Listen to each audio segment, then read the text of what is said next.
Hello everyone, welcome back to my channel. అందరూ ఎలా ఉన్నారు? నేనైతే మస్త్ ఉన్నా. ఈ రోజు వీడియో ఏంటంటే, ఇక్కడ కనిపిస్తున్న పిక్ లో ఉన్న సారీ అయితే మీషో నుంచి అయితే ఆర్డర్ చేశారు. నేను ఆల్రెడీ ఇదే సారీతో మంచి traditional wear outfit add చేసి నేను లాంగ్ వీడియోలో అయితే అప్లోడ్ చేశాను. మీరు ఆ వీడియో చూడకపోయినట్టుగా అయితే కింద ఉన్న డిస్క్రిప్షన్ బాక్స్ లో అయితే నేను లింక్ అయితే ఇచ్చాను, వెళ్ళి ఆ వీడియో కూడా మీరు చూసేయండి. సో ఇదే శారీతోనైతే లాంగ్ ఫ్రాక్ స్టిచ్ చేయమని అయితే చెప్పారనమాట. సో ఆ లాంగ్ ఫ్రాక్ అయితే నేను స్టిచ్చింగ్ చేసిన తర్వాత మీకు అయితే చూపిస్తున్నా. సో ఇదేనండి ఆ లాంగ్ ఫ్రాక్, నేను స్టిచ్ చేసిన లాంగ్ ఫ్రాక్ ఇదేని. వాళ్ళైతే మమ్ అండ్ డాటర్ కాంబినేషన్ లో అయితే డ్రెస్సెస్ అయితే స్టిచ్ చేయమన్నారు. వాళ్ళ మమ్మీకి అయితే లాంగ్ ఫ్రాక్ అయితే స్టిచ్చింగ్ అయితే చేసేసాను. ఇంకా బేబీ స్టిచ్చింగ్ అండ్ కటింగ్ అయితే ఇంకా చేయలేదు. బేబీ ఫ్రాక్ కూడా కటింగ్ అండ్ స్టిచ్చింగ్ చేసిన తర్వాత ఆ వీడియో కూడా నేనైతే మీతో షేర్ చేసుకుంటాను. ప్రజెంట్ ఈ ఫ్రాక్ విషయానికి వస్తే, టాప్ లో అయితే సారీలో బ్లౌజ్ పీస్ ఏదైతే ఉందో బ్లౌజ్ పీస్ అయితే నేను టాప్ నైతే స్టిచ్చింగ్ చేశాను. సో టాప్ కి అయితే ముందైతే ప్రిన్సెస్ కట్ అయితే స్టిచ్ చేసుకున్నా. వీళ్ళైతే క్రేప్ లైనింగ్ అయితే ఇచ్చారనమాట. సో క్రేప్ లైనింగ్ లో అయితే నేను ఒక 2 ఇంచెస్ వరకు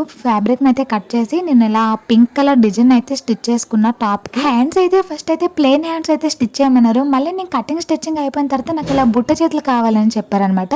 సో మళ్ళీ నేను కటింగ్ చేసి మళ్ళీ బుట్ట చేతులు అటాచ్ చేసి నేను ఇలా అయితే జాయిన్ చేసి అయితే ఇలా అయితే స్టిచ్ చేసుకున్నా హ్యాండ్స్ కి అయితే. ఇంకా హ్యాండ్స్ కూడా నేను క్రేప్ లైనింగ్ అనేది ఇలా అయితే డిజైన్ అయితే ఇచ్చాను. టాప్ ఫ్రంట్ కి అయితే ఇలా అయితే నేను డిజైన్ అయితే చేశాను అనమాట. వాళ్ళ నెక్ అయితే రౌండ్ నెక్ అయితే పెట్టమన్నారు. సో ఫ్రంట్ అండ్ బ్యాక్ నేను రౌండ్ నెక్ పెట్టాను. ఇంకా బ్యాక్ సైడ్ అయితే సింపుల్ గా రౌండ్ నెక్ పెట్టి లట్కన్స్ అయితే అటాచ్ చేశాను. అలానే నా దగ్గర ఉన్న ఒక గోల్డెన్ కలర్ లేస్ అయితే అటాచ్ చేశాను, సింపుల్ గా ఉందని చెప్పేసి. లట్కన్స్ కూడా పింక్ అండ్ గ్రీన్ కలర్ లో అయితే కాంబినేషన్ అయితే లట్కన్స్ అయితే స్టిచ్ చేసుకున్నా. ఇంకా వీళ్ళైతే నేను టాప్ కోసం అయితే కాటన్ లైనింగ్ అయితే వేయమన్నాను. సో టాప్ దగ్గర అయితే 1 మీటర్ కాటన్ లైనింగ్ తీసుకున్నారు. బాటమ్ కింద అయితే క్రేప్ లైనింగ్ 2 మీటర్స్ అయితే ఇచ్చారనమాట. సో టాప్ కి 1 మీటర్ కాటన్ లైనింగ్, బాటమ్ కి కింద 2 మీటర్స్ క్రేప్ లైనింగ్ అయితే పెట్టి స్టిచ్ చేశాను. టాప్ మంది గ్రీన్ కలర్ లో ఉంది కాబట్టి కాటన్ లైనింగ్ గ్రీన్ అయితే తీసుకున్నా. సో క్రేప్ లైనింగ్ వచ్చేసి పింక్ కలర్ లో అయితే తీసుకున్నా. ముందుకు కూడా లట్కన్స్ కనిపించాలని చెప్పి నేను ఇక్కడ కూడా లట్కన్స్ అనేవి స్టిచ్ చేసుకున్నా. నా దగ్గర మరి పింక్ కలర్ ఫ్యాబ్రిక్ అనేది లేదు. సో నేను ఇక్కడ లట్కన్స్కి అయితే గ్రీన్ కలర్ లట్కన్స్ స్టిచ్ చేసుకున్నా. సో మిగతా శారీ మొత్తం, సో బేబీ కోసం నేను 1 మీటర్ వరకు అయితే ఫ్యాబ్రిక్ని అయితే కట్ చేసుకున్నా. 1 ఇయర్ బేబీ కాబట్టి 1 మీటర్ ఫ్యాబ్రిక్ అయితే సరిపోతుంది. సో మిగతా ఫ్యాబ్రిక్ మొత్తం ఈ లాంగ్ ఫ్రాక్కి పెట్టి అయితే నేను స్టిచ్చింగ్ అయితే చేసుకున్నా.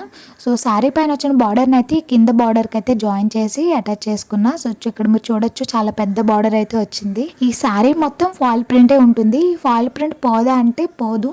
నేను ఆల్రెడీ ఇదే శారీతో 2 అవుట్ఫిట్స్ అనేవి నేను ఆల్రెడీ స్టిచ్చింగ్ అయితే చేశాను.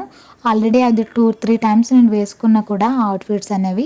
సో వాటికైతే ఫాల్ ప్రింట్ అనేది పోలేదు. మీరు ఇలా ఎక్కువ టైం అలా నానబెట్టి అయితే ఉంచకూడదు. మీరు ఎప్పుడైతే వాష్ చేయాలనుకుంటున్నారో అప్పుడే మీరు వెంటనే వాష్ చేయాలన్నమాట. ఇలా చేసినట్టుగా అయితే మీ ఫాల్ ప్రింట్ అనేది పోదనమాట. సో బ్యాక్ సైడ్ అయితే ఇలా ఉందన్నమాట. సో ఫ్రంట్ లుక్ అయితే ఇలా ఉందన్నమాట. ఈ అవుట్ఫిట్ వేసుకున్నాక ఎలా ఉంటది అనేది నేను పక్కనైతే వీడియోస్ అయితే అప్లోడ్ చేస్తాను, చూడండి. ఈ అవుట్ఫిట్ వేసుకున్నాక హ్యాండ్స్ అయితే కొంచెం లూజ్గా ఉన్నాయి. సో హ్యాండ్స్ కి అయితే కొంచెం ఫిట్టింగ్ అయితే చేయాలి. ఈ అవుట్ఫిట్ కి నేను మిగిలిన ఫ్యాబ్రిక్ తో నేను బెల్ట్ ని కూడా స్టిచ్ చేస్తాను. ఈ అవుట్ఫిట్ యొక్క కటింగ్ అండ్ స్టిచ్చింగ్ వీడియో కూడా నేను అప్లోడ్ అయితే చేస్తాను. సో మీకు ఇంట్రెస్ట్ ఉన్నట్టుగా కటింగ్ అండ్ స్టిచ్చింగ్ వీడియో కూడా మీరు చూడండి. లాస్ట్ టైం ఇలాంటి ఒక లాంగ్ ఫ్రాక్ కి స్టిచ్చింగ్ కోసం ఎంత తీసుకున్నారు అని అయితే అడిగారు. నేను ఈ లాంగ్ ఫ్రాక్ కోసం అయితే 350 రూపీస్ అయితే అడిగాను. ఎందుకంటే వాళ్ళు ఎక్స్ట్రా డిజైన్స్ చెప్పారనమాట. సో నేను 350 అడిగితే వాళ్ళు మాత్రం 300 రూపీస్ ఇస్తామని చెప్పారు. స్టిచ్చింగ్ మొత్తం అయిపోయిన తర్వాత బార్గెన్ చేస్తే ఇంకేం చేయలేం కదా, సరే అని చెప్పేసి నేను 300 రూపీస్ అయితే తీసుకున్నాను. సో ఇదే ఇవాళ వీడియో. నా ఈ వీడియో మీకు నచ్చినట్లయితే వీడియోని లైక్ చేయండి, షేర్ చేయండి, కామెంట్ చేయండి. అలానే కొత్తగా వచ్చిన వాళ్ళైతే ఛానల్ అయితే సబ్స్క్రైబ్ అయితే చేసుకుంటే మనం నెక్స్ట్ వీడియో అయితే కలుద్దాం. అంతవరకు టేక్ కేర్, బాయ్ బాయ్.